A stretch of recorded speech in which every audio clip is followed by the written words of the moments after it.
Komentarnya menarik. Selama 30 tahun saya belajar Islam ini salah semua begitu. Baru merasa dapat hidayah itu setelah saya belajar sama teman-teman salafi begitu. Saya coba tanya, di antara yang Bapak anggap salah itu apa? Di luar dugaan, salah satu contoh yang diberikan itu selama ini beliau itu kalau zakat fitrah menggunakan uang. Setelah ngaji, ternyata zakat fitrah dengan uang itu dinilai bid'ah gitu.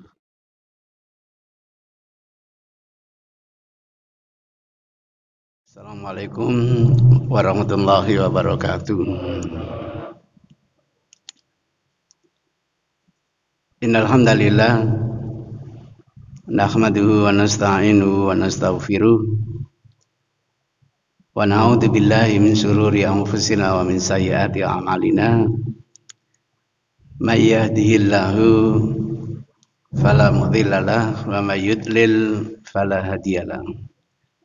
Wa nusalli wa nusallim ala rasulil karim wa ala alihi wa sahabatihi wa man ihtada bihadi ila yaumiddin. Rabbi shrah li sadri wa yassir li amri wahlul 'uqdatam min lisani yafqahu qawli. Amma ba'du. Pagi ini kita akan membahas buku saku. Saya kasih judul Zakat Fitrah dengan Uang. Buku ini terinspirasi ketika saya mengisi pengajian masyarakat Madani di Tuban. Ada seorang, sebenarnya beliau ini tokoh. Saya baru mengerti menjadi mubaligh lebih dari 30 tahun katanya. Komentarnya menarik. Selama 30 tahun saya belajar Islam ini salah semua begitu. Baru merasa dapat hidayah itu setelah saya belajar sama teman-teman salafi begitu. Saya coba tanya, di antara yang Bapak anggap salah itu apa? Di luar dugaan, salah satu contoh yang diberikan itu selama ini beliau itu kalau zakat fitrah menggunakan uang. Setelah ngaji, ternyata zakat fitrah dengan uang itu dinilai bid'ah gitu loh. Tidak sesuai dengan tuntunan Rasulullah Shallallahu Alaihi Wasallam. Itu ceritanya. Saya tidak tahu di masjid ini zakat fitrahnya pakai apa. Pakai uang. Nah, itu namanya bid'ah gitu loh. Kalau bid'ah tempatnya di mana, Pak?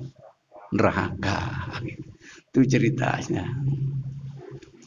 Oleh karena pembicaraan ini serius, ayo ke hotel aja, jangan di masjid sini, biar nanti suasananya lebih enak begitu.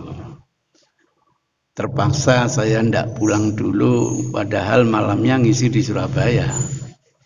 Saya harus segera pulang, tapi karena masalahnya penting, monggo, mumpung bisa diskusi, kita ingin tolabul ilmi. Dan mukaddimahnya menarik, bahwa dalam beragama ini kan awalnya haram. Kita tidak boleh berbuat ini, berbuat itu, kecuali ada tuntunan dari Rasulullah Shallallahu Alaihi Wasallam. Dan benar, memang menurut kaidah begitu. Al aslu fil ibadah at-tahrim. Asal dalam beribadah itu haram sampai kita betul-betul mendapatkan tuntunan dari Rasulullah Shallallahu Alaihi Wasallam. Maka konsep berislam itu pertama kali sami'na, kemudian wa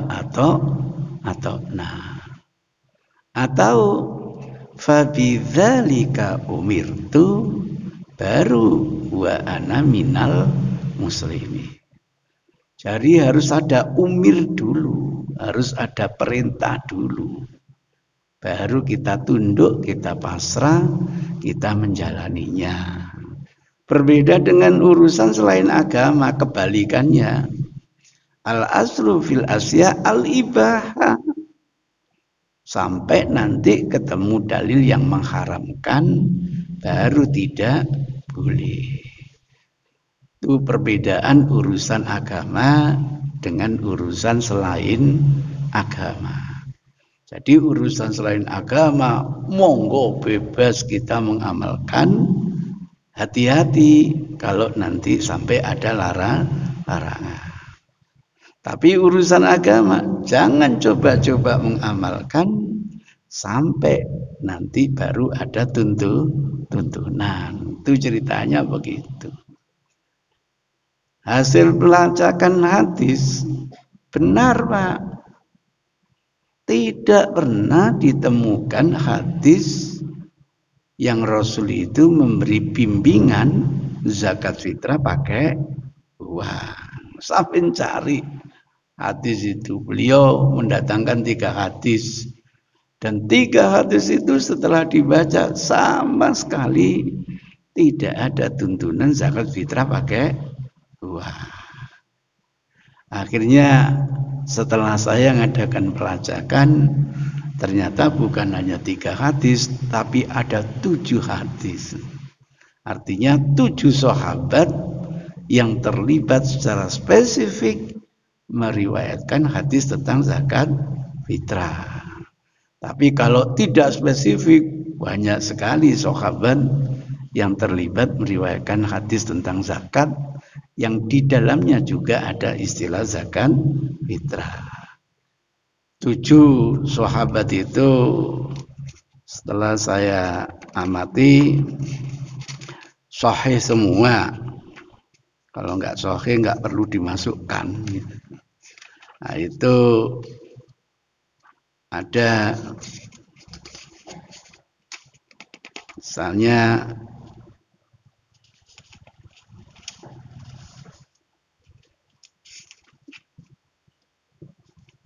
yang pertama adalah hadis yang diriwayatkan oleh Abu Sa'id Al-Khudri. Yang kedua diriwayatkan oleh Ibnu Abbas. Yang ketiga diriwayatkan oleh Ibnu Umar. Yang keempat diriwayatkan oleh Abdullah bin Sa'labah. Yang kelima diriwayatkan oleh Ibnu Umar juga dengan redaksi yang berbeda. Yang keenam diriwayatkan oleh Ibnu Abbas juga dengan redaksi yang berbeda. Dan yang ketujuh diriwayatkan oleh Asma binti Abi Bakar. Padahal satu hadis dari satu riwayat itu ada yang mengeluarkan sampai 14 kodifikator. Anggap rata-rata katakanlah 10, berarti ada 70 hadis. Biasanya teman-teman mendatangkannya begitu, padahal sebenarnya hanya 7, tapi didatangkan sampai 70 hadis. Padahal substansinya adalah sama. Oleh karena ngajinya full dengan hadis, kayak mantep bahwa ini yang benar, yang lain dianggap apa? Salah. Misalnya saya secara acak ambil riwayatnya, katakanlah Abu Sa'id Al-Khudri misalnya. Kalau ada laptop bisa ya Pak ya ditampilkan ini Pak ya. Misalnya wa Nabi Sa'id Al-Khudri dinarasikan oleh Abu Sa'id Al-Khudri radhiyallahu taala anhu qala, kunna, dulu kami pada zaman Rasul, nuhriju zakatal fitri, mengeluarkan zakat fitrah itu min salasa ansnaf, dari jenis 3 macam makanan. Apa itu? Al-akut, jenis yang pertama adalah keju. Watamer, jenis yang kedua adalah kurma. Wasair, jenis yang ketiga adalah gandum. Maka ketiga jenis ini semuanya kategori apa? Makanan. Ada uang di sini? Tidak ada.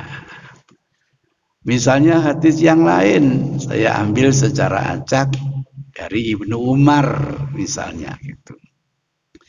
Ani Ibnu Umar radhiyallahu taala anhu qala, Ibnu Umar radhiyallahu taala anhu berkata, faradha, memfardukan, mewajibkan siapa?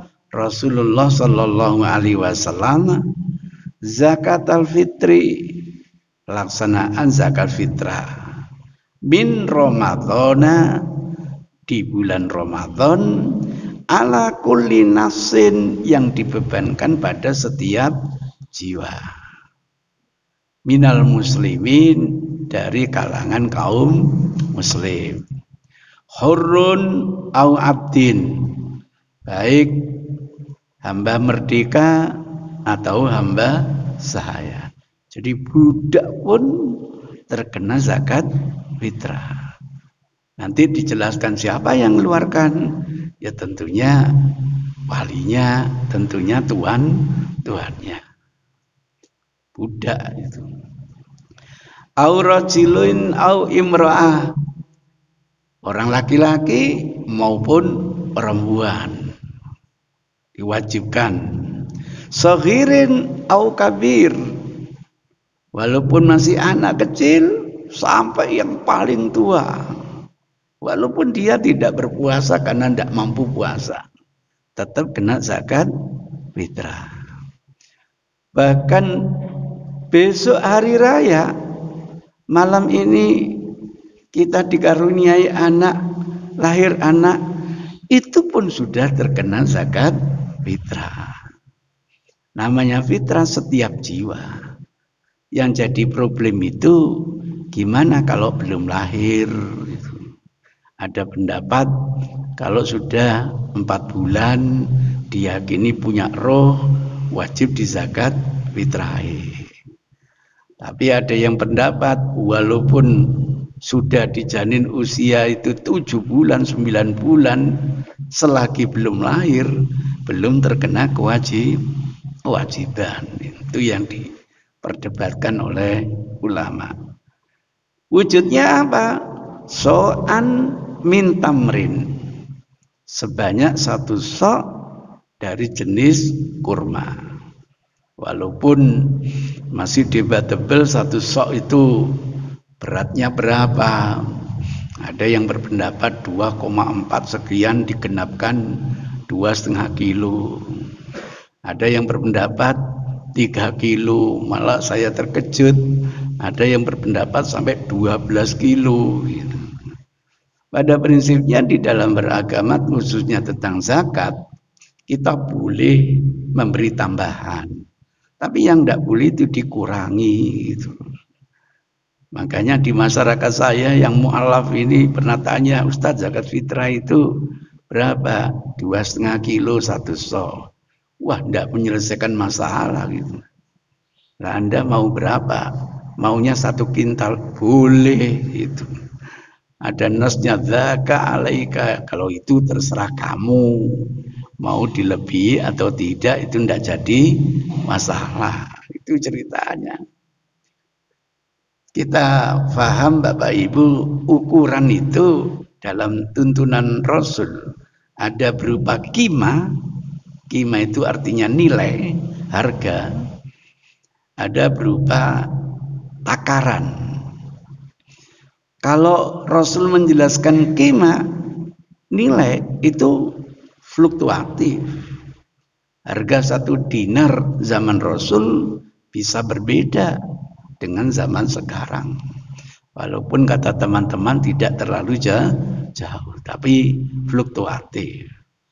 Tapi kalau takaran itu berlaku sejak disabdakan Rasul ila yaumil ya.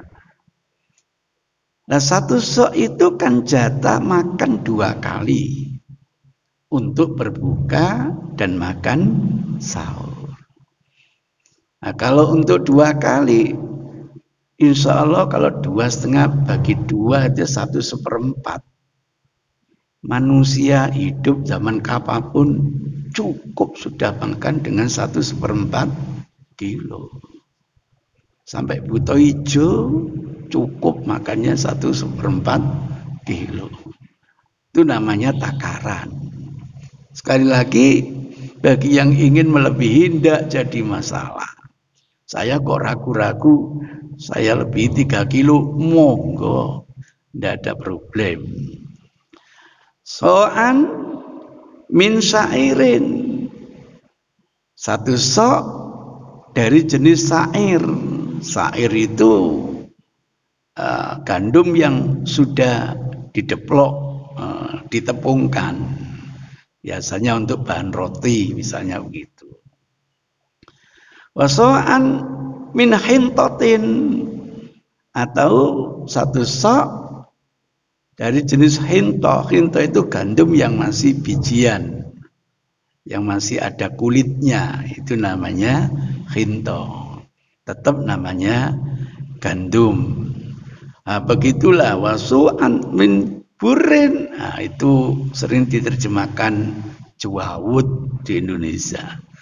Jadi semua jenis yang dijelaskan oleh sahabat itu tidak ada berupa uang, semuanya berupa makanan.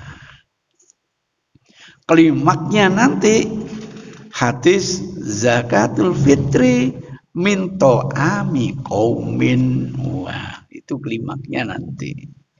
Bahwa zakat fitrah itu dikeluarkan dari makanan suatu kaum. Dulu hadis ini masih manuskrip, belum kita ketahui.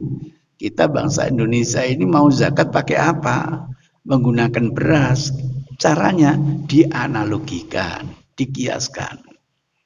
Bangsa Arab makanan pokoknya itu kurma, lah kita makanan pokoknya adalah beras, sehingga dikiaskan dengan kurma. Tapi ketika ditemukan hadis yang spesifik to'ami kaumun, enggak perlu lagi pakai analogi. Yang masyarakat makanan pokoknya gaplek, zakat fitrahnya ya pakai gaplek. Yang masyarakat makanan pokoknya sagu, zakat fitrahnya juga pakai sagu. Saya baru tahu di Madura itu ada makan pokoknya jagung, Mbak. Maka nanti zakat fitrahnya juga pakai apa? Jagung. Misalnya begitu. Nah, kesimpulannya, karena tidak ditemukan dalil zakat fitrah pakai uang, nggak boleh berzakat fitrah pakai uang. Karena di dalam agama harus ada apa? Tuntunan. Padahal uang itu sudah dipakai oleh Rasul sebagai alat transaksi. Ada berupa dinar, ada berupa dirham. Maka logikanya, kalau dengan uang itu dibolehkan, Rasul yang harus memberi contoh kepada kita. Dan salafus saleh yang harus memberi contoh kepada kita. Karena tidak ada contohnya, kesimpulannya boleh atau tidak boleh? Boleh apa tidak boleh? Belum bisa memutuskan, gitu. Itu ceritanya. Nah, kita harus mendengarkan. Mungkin selama ini kita belum tahu. Akhirnya jadi tahu gitu. Mengupdate ilmu pengetahuan. Bismillah.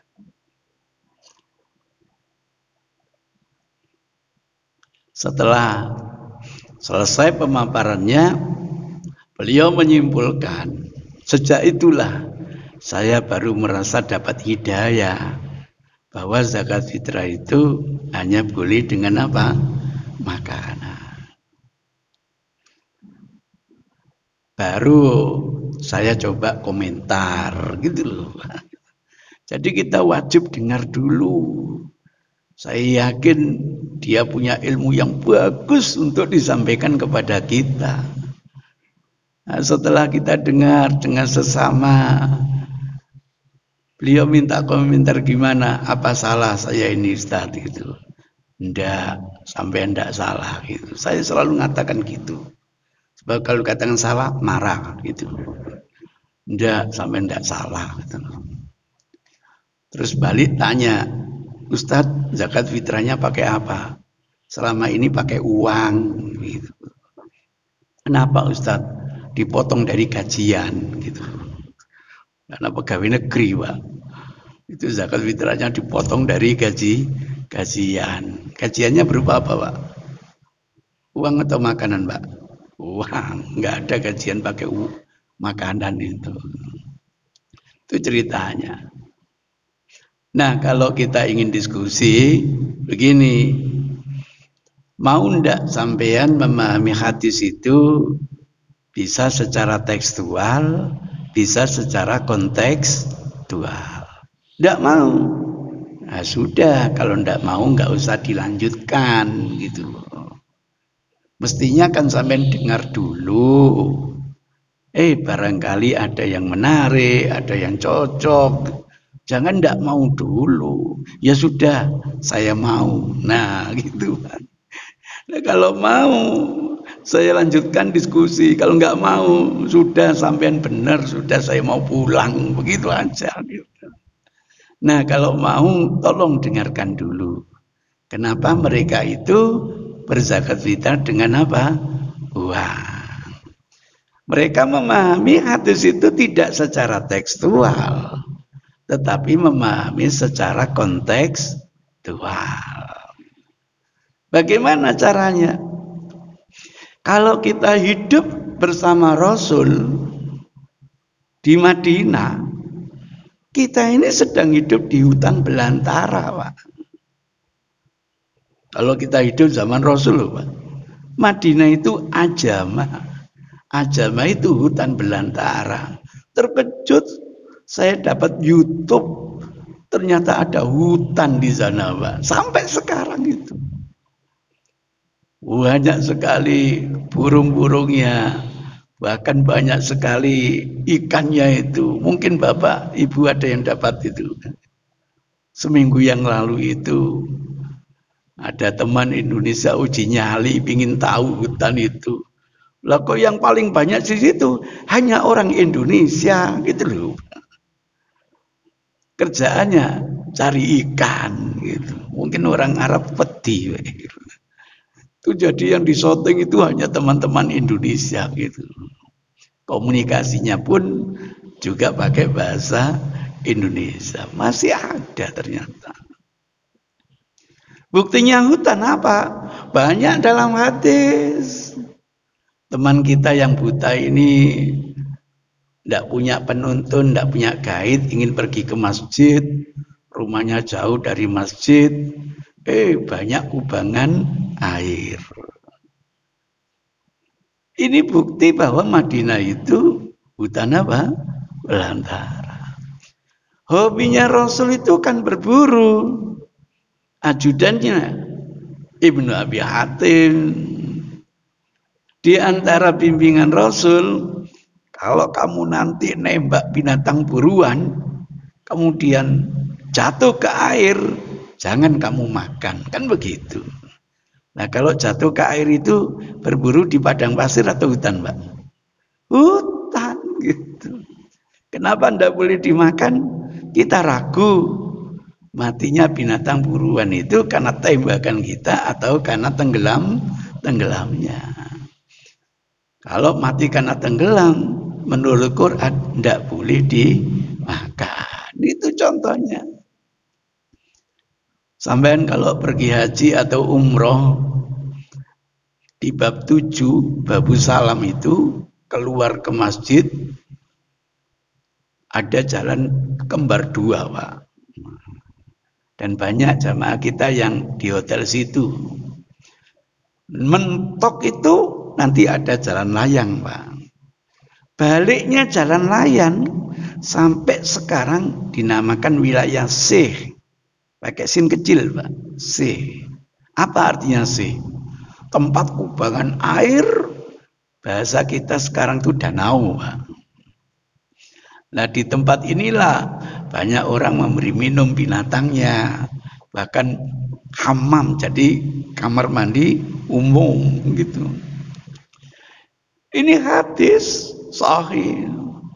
Masya Allah, di tengah hutan begini Rasul memberi bimbingan kita, tidak boleh nyuklek yang namanya pohon-pohonan itu, tidak boleh motong yang namanya pohon-pohonan, tidak boleh apalagi sampai mencabut, kan begitu. Ilal idzkir ya Rasulullah, bagaimana dengan kayu idzkir? Boleh. Untuk apa? Untuk penanaman jenazah, bikin rumah dalam batas sewajarnya. Wah, itu bimbingan Rasul. Kita baru sadar Indonesia dulu jantungnya, paru-parunya dunia karena banyak hutan. Sekarang kemana-mana sudah habis, Pak. Saya khawatir Indonesia nanti jadi Ethiopia kedua, Pak. Habasa Ethiopia dulu itu negeri yang subur, makmur. Apa bahasa Inggrisnya, Pak? Lojinawi, Pak. Tapi karena datang orang Perancis dihabisi, berubah menjadi padang pasir, namanya berubah Ethiopia. Teman saya yang dari Ethiopia, saya tanya apa Ethiopia itu artinya? Makhluk, negara yang terbakar, Pak. Sehingga makan itu harus royoan sama lalat, Masya Allah. Itu yang kita khawatirkan, Indonesia nanti jadi Ethiopia yang kedua. Di tengah hutan, Mbak, pertanyaannya, bisa kita mencari makanan dengan leluasa? Sulit. Sulit.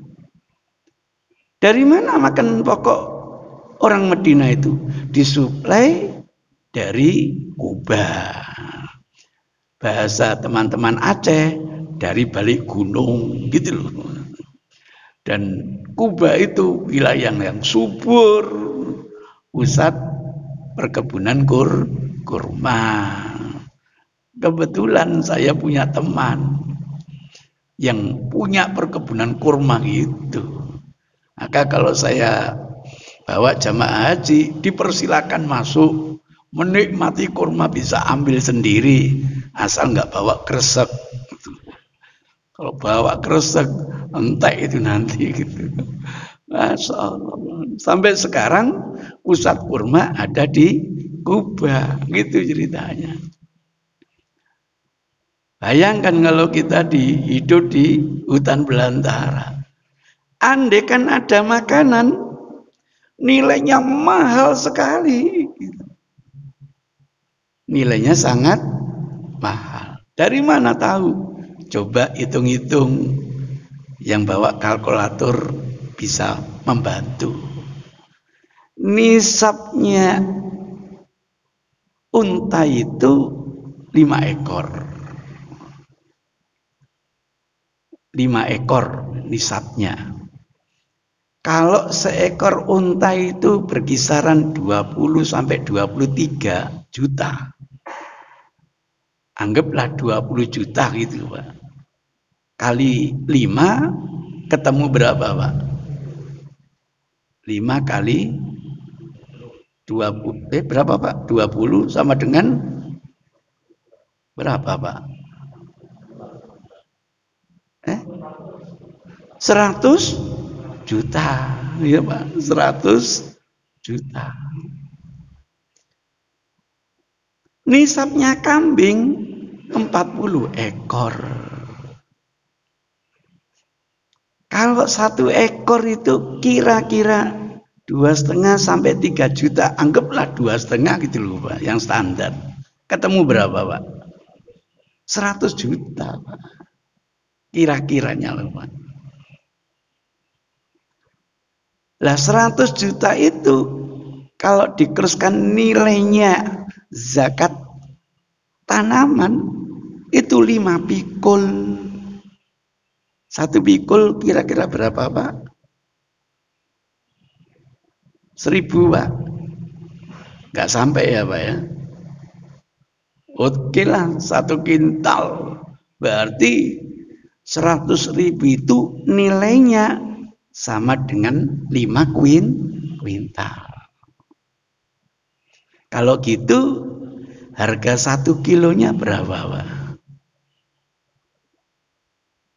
Ini bicara ketika seakan-akan kita hidup di Madinah bersama Rasul. 100.000 diporo 500 kilo, ketemu berapa Pak? 200.000. Lah zakat fitrah anggaplah 2,5 kilo, 200.000 kali 2,5 ketemu 500.000. Jadi andaikan sekarang kita hidup bersama Rasul, Bapak Ibu dikasih 250.000, belum tentu bisa makan di tengah hutan loh Pak. Padahal maunya Rasul besok hari raya fitri futur makan, tidak boleh puasa. Sampai dikasih uang 500.000 oleh takmir di tengah hutan, belum tentu sampean bisa membeli makanan, belum tentu. Pemikirannya begini loh Pak, kita sekarang di padang pasir disuruh milih, dikasih uang dinar dengan dikasih air, milih mana kira-kira Pak? Air, air bukan uang dinar. Ngapain dapat uang dinar, kehausan mati. Yang kita butuhkan air, menyambung apa? Hidup. Di situ cara berpikir kontekstual itu. Dan Rasul tidak pernah melarang kok zakat fitrah dengan uang. Andaikan ada, sami'na wa ata'na.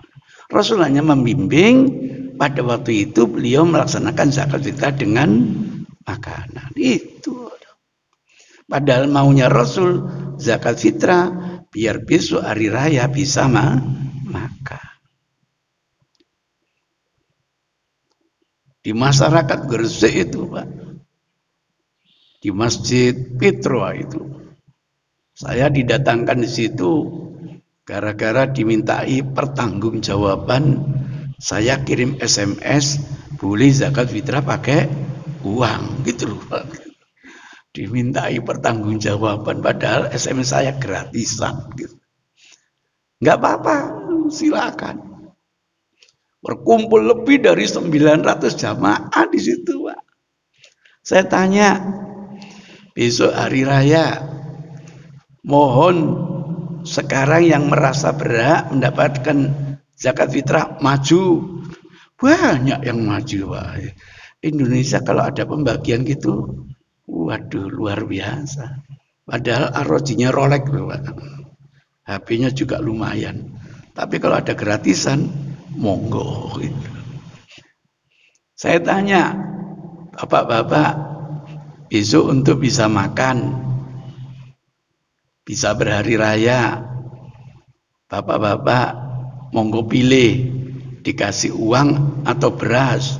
Jawabannya uang gitu. Kenapa begitu? Saya paham. Masyarakat di Gresik itu masyarakat banyak Arab, tradisi Arab. Makanan di mana-mana, Pak. Besok hari raya kalau punya uang Ustaz, enak. mau makan itu. Tinggal duduk manis, tinggal tunjuk, pingin ini, makan sudah. Tinggal bayar gitu lah. Kalau punya uang Ustadz, enak. Biasanya makannya itu di warung remang-remang, pindah ke warung apa? Padang.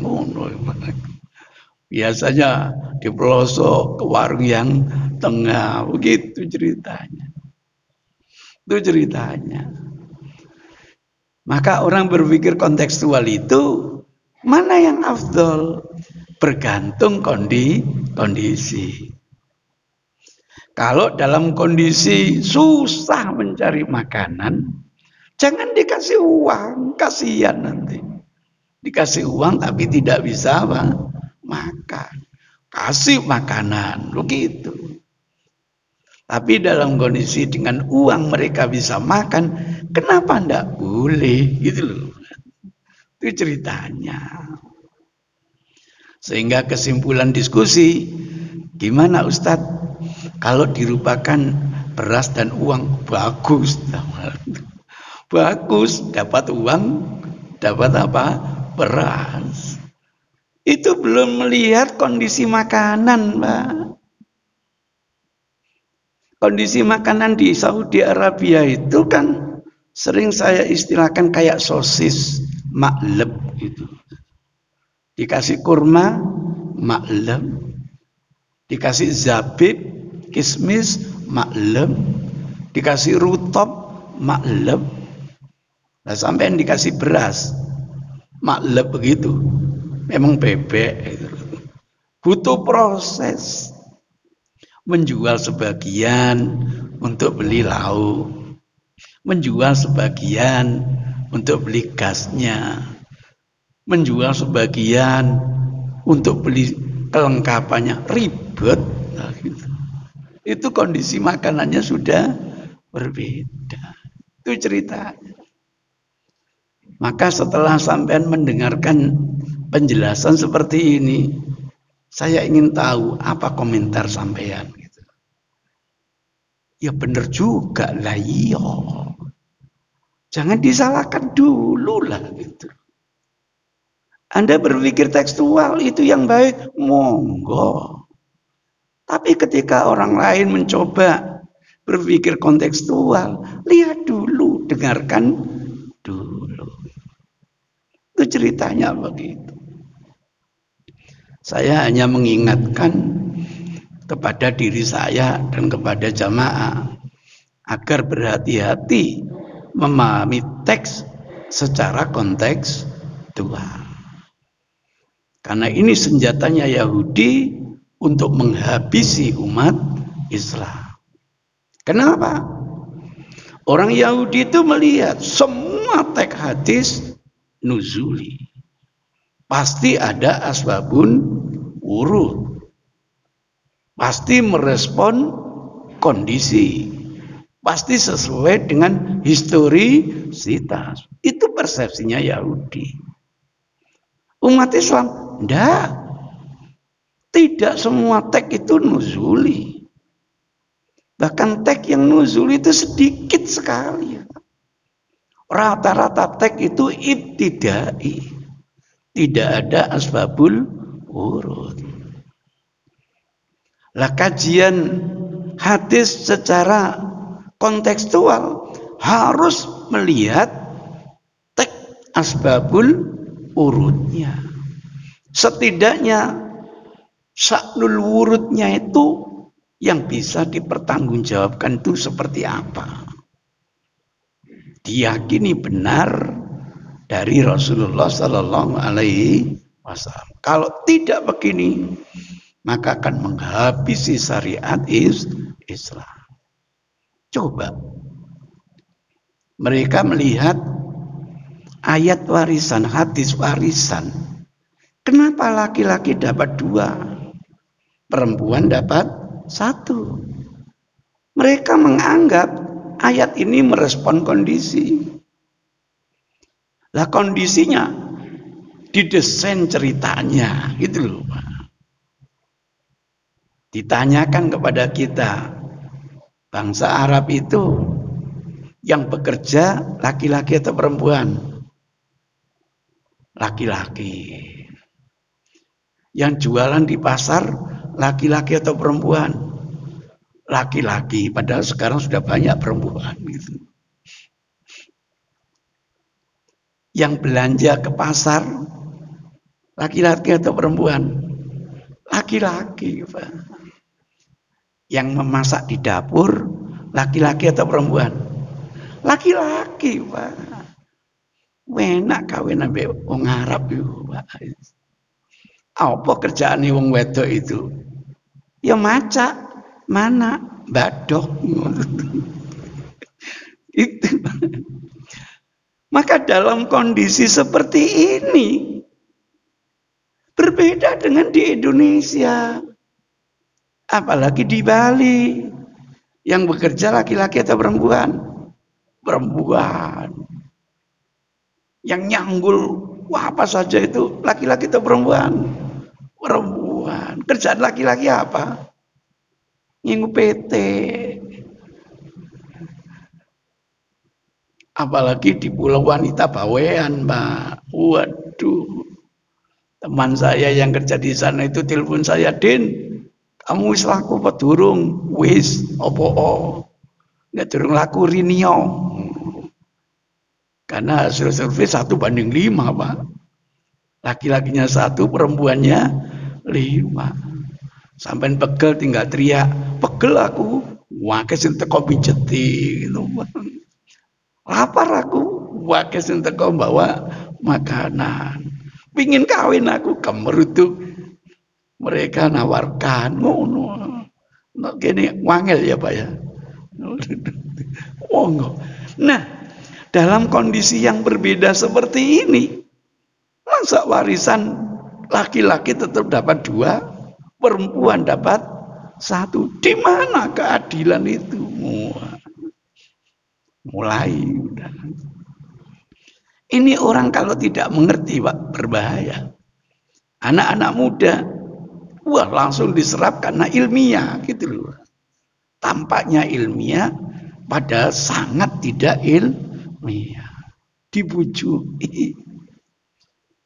Ketika diskusi, saya tanya, Anda mengatakan teks hadis ini ada asbabul wurud, di mana adanya? Kenger udah, Pak. Nggak akan bisa menunjukkan.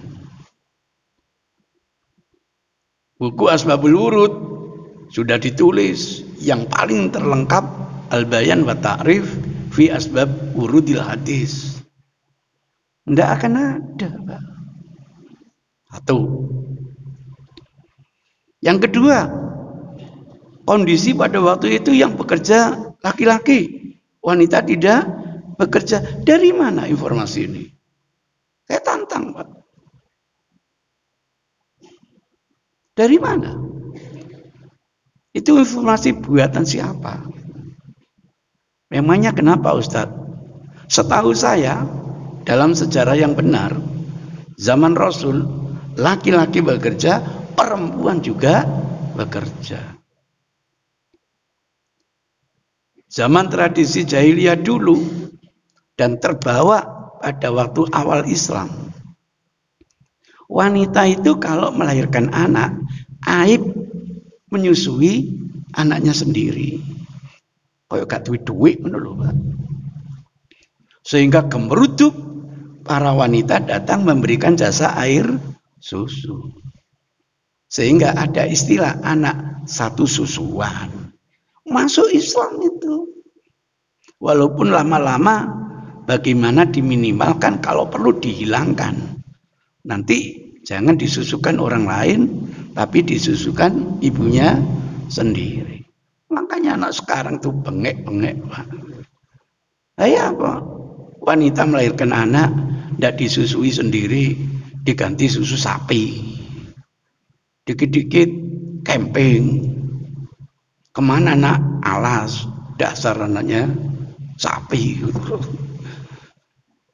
Ada tahapan begitu.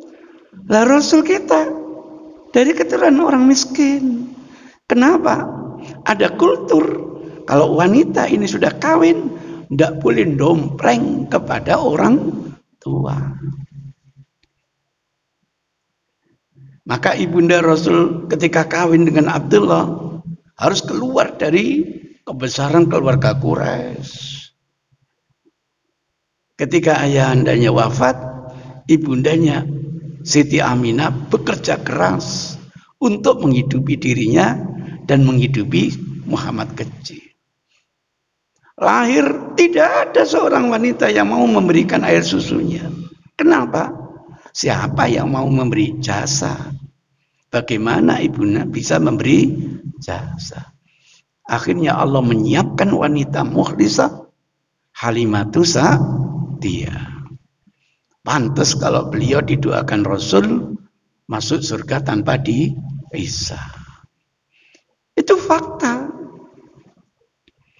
Bahkan kalau kita hidup pada zaman Rasul, banyak wanita konglomerat itu, Pak, dari hasil usahanya. Termasuk Khadijah, Pak. Waduh, itu dirut, Pak. Bukan direktur, dirut itu, Pak. Berapa amal usahanya, termasuk Nabi Muhammad itu pegawainya. Sampai kalau tahu biografinya Hindun, istrinya Abu Jahal itu, Pak. Kekayaannya Hindun melebihi dari kekayaannya Abu Jahal, Pak. Dari mana? Wong Hindun itu sebelum masuk Islam dulu itu koordinatornya mucikari loh, Pak. Dari segala penjuru dapat fee, Pak. Soge gitu. Siapa bilang ayat warisan, hadis warisan turun dalam kondisi yang pekerja laki-laki? Bohong. Itu sebuah kebohongan. Klimaknya, apa korelasinya? Anak bekerja tidak bekerja dengan harta warisan? Tidak ada. Wong itu harta warisan. Tidak ada korelasi anak laki-laki bekerja, anak perempuan bekerja, anak laki-laki tidak bekerja, anak perempuan bekerja. Tidak ada. Wong itu harta warisan. Jadi seakan-akan kita dibuat berpikir ilmiah, padahal sangat tidak ilmiah. Nah, kalau menganggap hadis ini tidak adil, ingat, laki-laki itu bukan hanya anak, Pak. Bapak juga laki-laki, Pak. Kakek juga laki-laki. Terus baginya gimana? Yang perempuan bukan hanya anak perempuan, ibu juga perempuan, nenek juga perempuan. Terus bagi menurut kita yang adil itu gimana? Maka di mana-mana seminar menawarkan rekonstruksi syariah, bangun lagi syariah. Sejak dulu hanya merekomendasikan gitu. Sampai sekarang jangankan mendatangkan yang lebih baik, sama aja nggak bisa. Itulah ceritanya bahayanya memahami secara konteks Tuhan.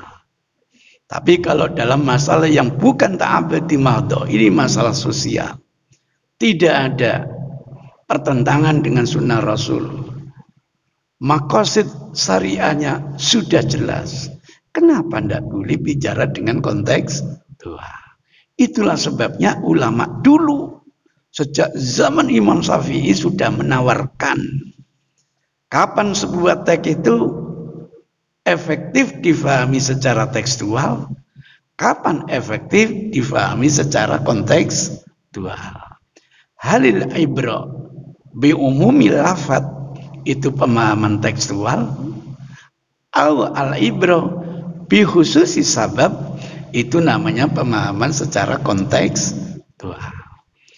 Bahkan kapan sebuah hadis tidak mungkin difahami tekstual, harus difahami secara konteks Tuhan.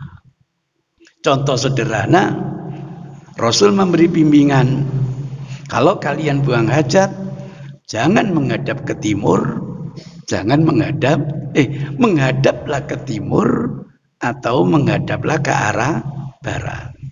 Fasarriku, menghadaplah ke arah timur.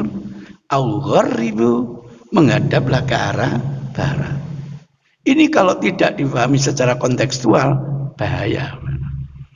Kenapa Rasul dawuh begitu? Disampaikan di Madinah. Madinah itu utaranya Ka'bah, sehingga biar tidak menghadap kiblat atau membelakangi kiblat, menghadaplah ke arah timur atau menghadaplah ke arah barat. Kalau Rasulullah berada di Indonesia, Indonesia itu timurnya Ka'bah, maka solusinya gimana? Menghadaplah ke arah utara atau ke arah apa? Selatan. Ini harus dipahami secara kontekstual. Sehingga jangan sampai terlalu alergi. Sampai ada teman saya itu pemahaman kontekstual, Yusuf Qaradawi, kafir, subhanallah. Kenapa mudah mengkafirkan orang lain? Ini yang bisa saya sampaikan sebagai perenungan bagi kita semua, agar kita tidak mengklaim yang paling benar sendiri, apalagi sampai menyalahkan orang lain. Boleh jadi orang yang kita ejek itu jauh lebih baik daripada kita sendiri. Itu petunjuk Allah Subhanahu wa taala. Rabbana atina fid dunya hasanah wa fil akhirati hasanah wa qina adzabannar. Wa sallallahu ala Muhammadin nabiyil ummi wa ala alihi washabihi wasallam. Walhamdulillahi rabbil alamin. Billahi hidayah wa taufik. Wassalamualaikum warahmatullahi wabarakatuh.